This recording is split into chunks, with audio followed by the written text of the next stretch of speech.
Assalamualaikum warahmatullahi wabarakatuh.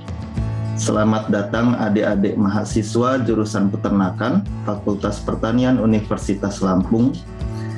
Kita berjumpa lagi pada mata kuliah Ilmu Kesehatan Ternak, dan pada hari ini kita akan mempelajari tentang aplikasi dan cara kerja zat antimikrobial.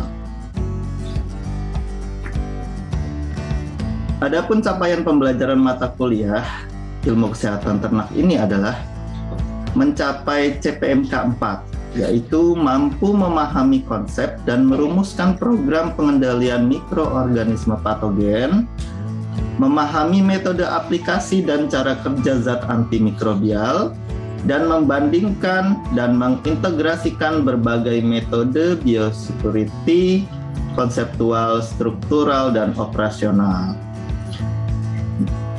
Pada hari ini sub CPMK yang akan kita raih yaitu mahasiswa mampu memahami metode, aplikasi, dan cara kerja zat antimikrobial. Adapun bahan kajian hari ini yang akan kita pelajari adalah ciri desinfektan ideal,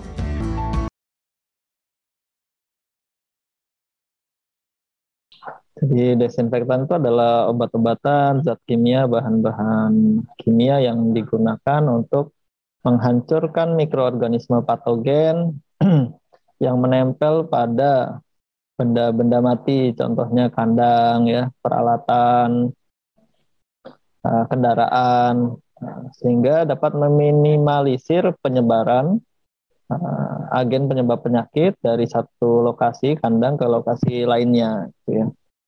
Kemudian kalau antiseptik, ini yang digunakan zat kimia, bahan-bahan kimia yang fungsinya untuk mematikan mikroorganisme patogen, bakteri pada tubuh, ya, pada tubuh makhluk hidup, bisa pada sapinya, kemudian petugasnya. Maka penggunaannya berbeda pada subjeknya. Oke. Dan ya, bahan kimia yang mempunyai kemampuan membunuh kuman penyakit dalam dosis tertentu. Maka setiap desinfektan itu memiliki dosis, setiap desinfektan maupun antiseptik itu memiliki dosis. Dosis efektif. Nah, kenapa sih harus ada dosis? Nah, sekarang pertanyaan itu, kenapa penggunaan desinfektan itu harus ada dosisnya? Misalkan kita beli desinfektan 1 liter gitu ya, dosisnya 1 liter ini bisa dicairkan dengan tambahan air sebanyak 400 liter untuk proses desinfeksi kandang. Jadi penggunaan satu obat-obatan itu harus didasarkan pada efektivitas dan efisiensi. Beda ya. Efektivitas, efisiensi itu sering kita dengar tapi maksudnya adalah berbeda. Kalau efektivitas itu seberapa banyak, ya, obat yang kita gunakan sehingga berefek maksimal. Seberapa butuh obat yang kita gunakan itu sehingga efeknya maksimal. Itu efektivitas, efektif. Efisien itu lebih kepada seberapa banyak obat yang digunakan sehingga membutuhkan biaya minimal. Semakin sedikit biaya yang dikeluarkan tapi mendapatkan efek aktivitas yang maksimal. Kemudian ini bagaimana ciri desinfektan yang ideal? Jadi ciri-ciri desinfektan yang ideal untuk membunuh patogen, ya. Lalu yang pertama dapat dilihat adalah aktivitas antimikrobialnya. Nah, ini yang saya bilang tadi. Dengan dosis rendah sudah dapat membunuh semua jenis mikroorganisme. Artinya dosisnya rendah, spektrumnya luas. Semua jenis mikroorganisme bisa mati dengan menggunakan dosis yang rendah. Dilihat dari apa ini aktivitas antimikrobial aktivitasnya. Jadi dia efektif membunuh semua jenis mikroorganisme menggunakan dosis rendah efektivitasnya maksimal. Kemudian dari sisi kelarutan, dapat dilarutkan sempurna, artinya homogen dengan air sehingga mudah aplikasinya. Desinfektan yang bentuknya cairan dibandingkan desinfektan yang bentuknya bubuk, sama-sama dilarutkan menggunakan pelarut air. Dari sisi kelarutan, mana yang lebih baik? Artinya kalau dalam bentuk bubuk itu harus kita larutkan dulu dalam air, ya, harus ada perlakuan tambahan, diaduk sedemikian rupa sehingga sampai tercampur homogen dengan air, tidak ada lagi residu di bagian bawah dari tong, ya, tong yang kita pakai untuk melarutkan gitu. Maka yang seperti itu akan lebih ideal untuk dipakai para peternak, para petugas desinfeksi, ya, yang ada di kandang. Kemudian stabilitas yang ketiga. Nah, jika sudah dilarutkan dan dibiarkan beberapa lama, tidak kehilangan sifat antimikrobialnya. Nah, jadi satu desinfektan yang ideal itu sifatnya stabil.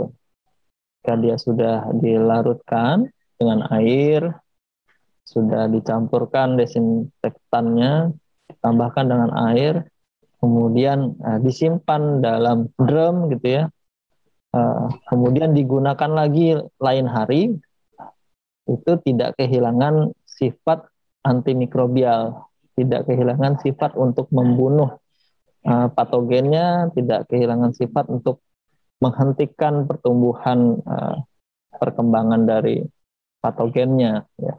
Kemarin kan ada yang sifatnya bakterisidal, ya, ada yang sifatnya bakteriostatik. Kalau bakterisidal itu membunuh bakteri, kalau bakteriostatik itu menghentikan pertumbuhan, reproduksinya, aktivitas dari sel bakterinya, ya, sehingga lama-kelamaan akan mati. Kemudian yang keempat keserbaasaman, ya, homogenesitas. Komposisi zat aktifnya tersebar merata dalam setiap campurannya. Ini hampir mirip dengan kelarutan, ya, sama-sama homogen. Jadi komposisi zat aktifnya dapat tersebar merata dalam setiap campuran.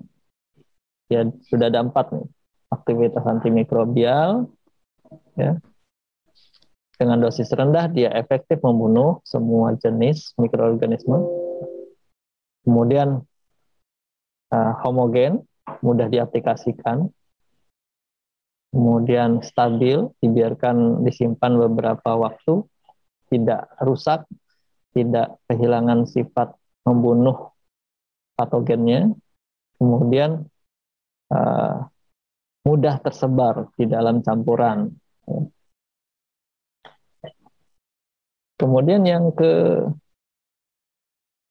nih, tidak bergabung dengan bahan organik. Jika bercampur dengan bahan organik, tidak mengurangi efektivitas.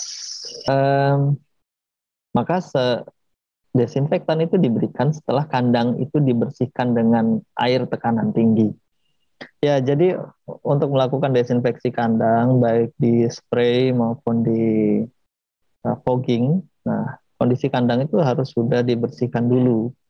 Satu, sekamnya sudah dikeluarkan dari kandang, kemudian disapu, ya, dikumpulkan sisa-sisa sekamnya, kemudian setelah disapu, dibersihkan sisa sekam, disemprot dengan air tekanan tinggi, ya, untuk menyingkirkan apa? Untuk menyingkirkan bahan-bahan organik yang ada di sisa-sisa di dalam kandang, contohnya sisa pakan, sisa sekam, sisa kotoran, ya. Itu disemprotin, terutama bagian lantai kandang. Ya, kemudian setelahnya baru dikeringkan mungkin sekitar 2-3 hari sampai kandang itu kering, barulah dilakukan desinfeksi kandang. menggunakan larutan desinfektan. Desinfektan yang kita beli itu biasanya ukuran 1 liter itu kalau yang biasa dipakai di CH itu Trimacid nama obatnya. Dia prinsipnya bisa untuk sebagai desinfektan segala-gala itu kalau di dosisnya. Bisa digunakan pada peralatan, malah bisa dituliskan di situ bisa untuk tubuh kita juga ya. Jadi itu ya, jadi prinsip desinfektannya luas, sangat luas ya. Nah, baru didesinfeksi setelah disingkirkan sekamnya, dikeluarkan, dijual ya, kemudian disapu, disemprot air tekanan tinggi, baru didesinfeksi, dispray dan di fogging. Nah, untuk apa? Supaya tidak bercampur dengan bahan organik. Karena desinfektan, kebanyakan desinfektan jika bercampur dengan bahan organik, sifat desinfektan perlu kita ketahui, desinfektan itu bukan menyingkirkan kotoran, bukan menghancurkan feses. Yang dia hancurkan itu bakterinya, virusnya, ya, parasitnya, protozoanya, ya, sisa-sisa itu yang masih menempel di lantai kandang, di permukaan dinding kandang, ya, ataupun yang menempel di bagian atap kandang gitu ya. Maka bagian di lantai itu bisa disemprot dengan spray, ya, dengan cairan desinfektan disemprot. Tapi yang bagian atas kandang supaya bisa partikel-partikel yang menempel di bagian atap yang sulit dijangkau dengan cara spray, maka dilakukan fogging. Kenapa? Karena fogging itu berupa kabut, berupa asap, ya. Fogging, pengkabutan ya, pengasapan. Jadi senyawa desinfektan itu bisa menjadi asap, partikel lebih kecil, sehingga bisa melapisi, ya, bukan melapisi, menghancurkan bakteri yang menempel pada area-area yang belum kena spray.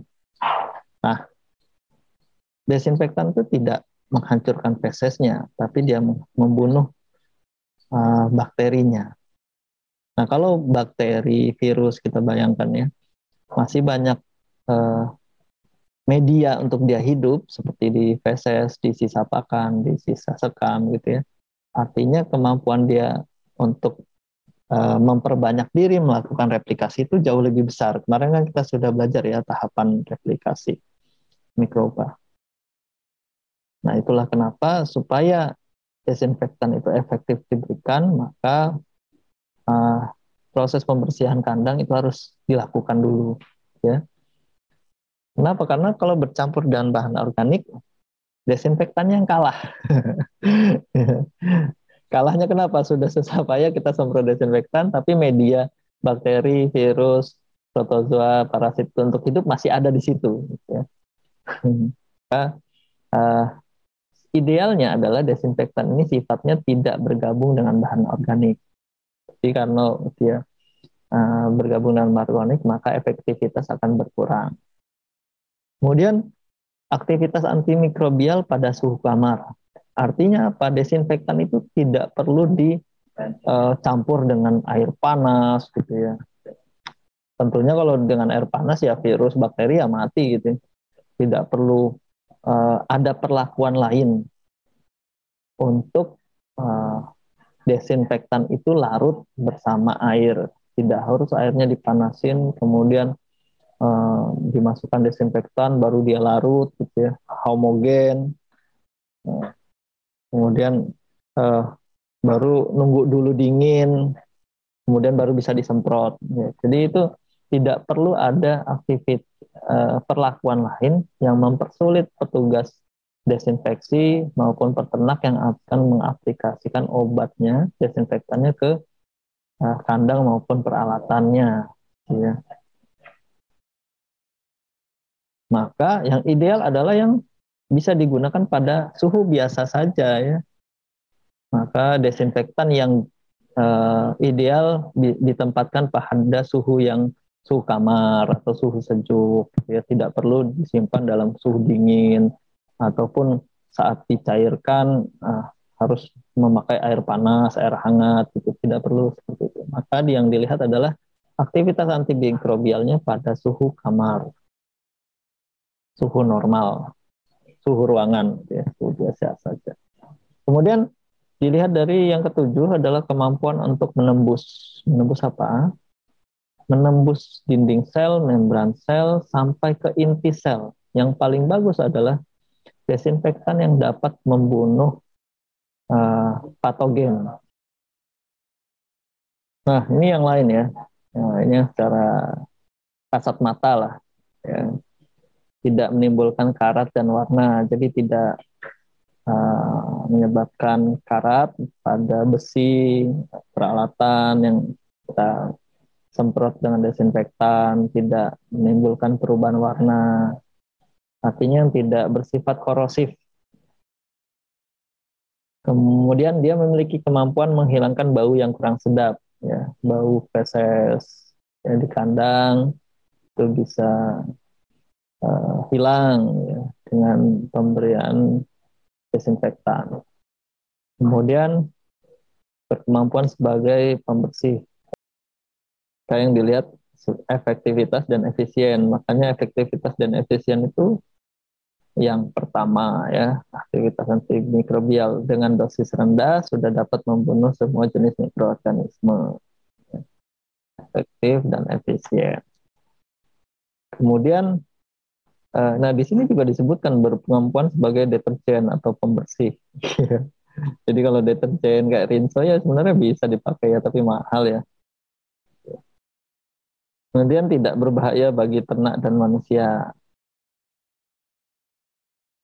Ya, tidak berbahaya bagi ternak dan manusia. Nah ini yang paling penting ini yang buat harganya lebih mahal. Makanya kalau yang di CH itu kalau kalian lihat itu kan pakai Primacid ya desinfektannya. Primacid itu bisa untuk semua, bisa untuk kandang, peralatan, kendaraan, bisa untuk ada dosis. Jadi dosisnya itu ada 3 ya. Bisa untuk juga sebagai antiseptik juga, bisa untuk petugasnya, bisa untuk hewannya juga ya. Maka yang tidak berbahaya bagi ternak dan manusia itu yang lebih aman. Ya, tapi segaris lah ya, segaris dengan harganya. Biasanya lebih mahal. Nah, karena segaris dengan harganya, nah harganya murah dan mudah didapat. Nah, kalau bisa cari yang paling murah. Nah, sekarang tinggal menjadi pilihan dari si peternaknya.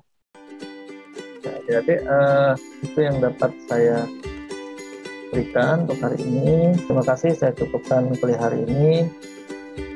Dan saya ucapkan terima kasih atas kalian mengikuti kuliah. Assalamualaikum warahmatullahi wabarakatuh.